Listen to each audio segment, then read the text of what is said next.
And now it's time for Detective Self, for the first time ever in full screen. Today's case, Mystery at the Muffington Farm. You'll have to excuse me for showing up solo, Farmer Muffington. My associates Miss Holloway and Officer Nellie said I needed to know what it was like to work with the amount of input I respect. Guess that means they respect me so much that I'm fully capable of solving this case alone.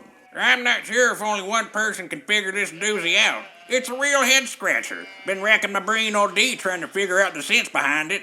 Need not to worry, Farmer Muffington. You may only be in a single pair of hands today, but they're the best equipped in handling trouble.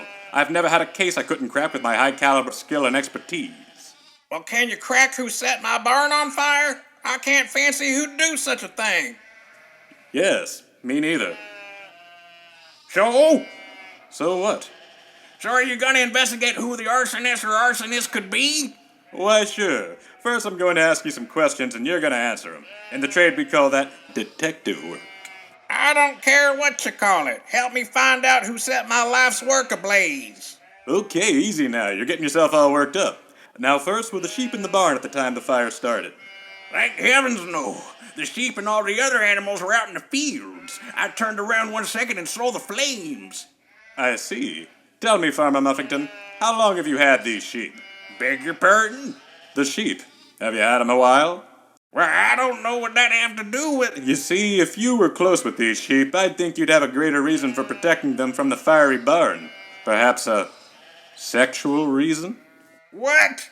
Like I said, the sheep were already out of the barn to begin with. And if I was to protect them, it'd be because I earned money off their wool. I'm a sheep farmer.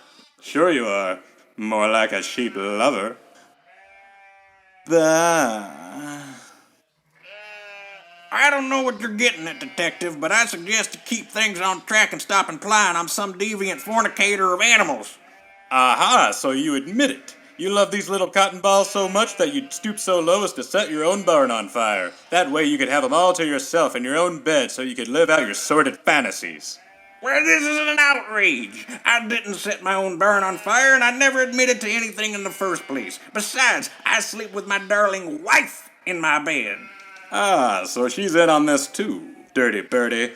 I'm gonna need some time with her too for questions and possibly to pass along my phone number. I say, you are the worst detective I've ever seen. As for you, Farmer Stuffington, expect to see a police car soon to place an arrest for arson to commit insurance fraud. And for you, innocent sheep, I'm calling the Humane Society to protect you from having to look at this pervert's quivering member ever again. Bah. Join us next time when Detective Self searches for little Patty's pussy. Cat. Snookums ran up that tree and won't come down.